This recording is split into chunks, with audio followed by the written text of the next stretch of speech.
நான் காட்டுற இந்த இடத்துல உங்களுக்கு வீக்கம் இருக்கா வாட்ச் பண்ணுங்க. உங்க மால்யூலஸ் மாலிகஸ் போனுங்க இந்த சைடு, அதாவது இந்த முழி இருக்கு இல்லைங்களா, அந்த முழியோட வெளிப்பகுதியில ஃபுல்லா வீக்கம் தெரியும். இந்த இடம் ஃபுல்லாவே வீக்கம் இருக்கும். சிலருக்கு இந்த இடம் மட்டும் வீக்கம் இருக்கும். இந்த முழி கிட்ட கீழே வீக்கம் இருந்தா அல்லது முழிய சுத்தி வீக்கம் இருந்ததுன்னா லேடிஸ்க்கு நிறைய அதை பாதிக்குங்க.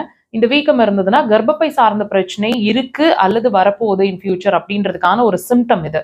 ஸோ இதை இந்த வீக்கமும் நமக்கு ட்ரீட் ஆகணும். இந்த வீக்கத்தோட ரூட் காஸ் நம்ம கர்ப்பப்பையும் சேர்த்து ட்ரீட் பண்ணிக்கணும் அப்படின்னா ஒரே பாயிண்ட்டுங்க. லொகேஷன் பாருங்க, கால் பாதத்தோட சுண்டு விரல் அதுக்கு பக்கத்து விரல் 2 விரலுக்கும் இடையில அந்த மார்க் பண்ணிருக்கிற இடத்துல இருக்கு அந்த பாயிண்ட். உடன் இன்ஸ்ட்ருமெண்ட்ஸ் வச்சிருக்கீங்கன்னா இப்படி ப்ரெஷர்ஸ், விரல்கள்னா இப்படி கிளாக் வைஸ் டைரக்ஷன். நல்ல கவனிங்க. 15 to 20 செகண்ட்ஸ் ஒரு ப்ரெஷருங்க. அந்த மாதிரி 3ல இருந்து 5 முறை. ரொம்ப வீக்கம் அதிகமா இருந்ததுன்னா ஒரு நாளைக்கு 10 முறை வரைக்கும் கொடுக்கலாம். எவ்ரி 1 hour கொடுத்துட்டே வாங்க. நல்ல ரிசல்ட்ஸ் இருக்கும். ஒரு 3 daysல வீக்கம் வடியறது தெரியும். அந்த மாசத்துலயே உங்களோட மென்சஸ் சைக்கிளும் டிஃபரன்ஸ்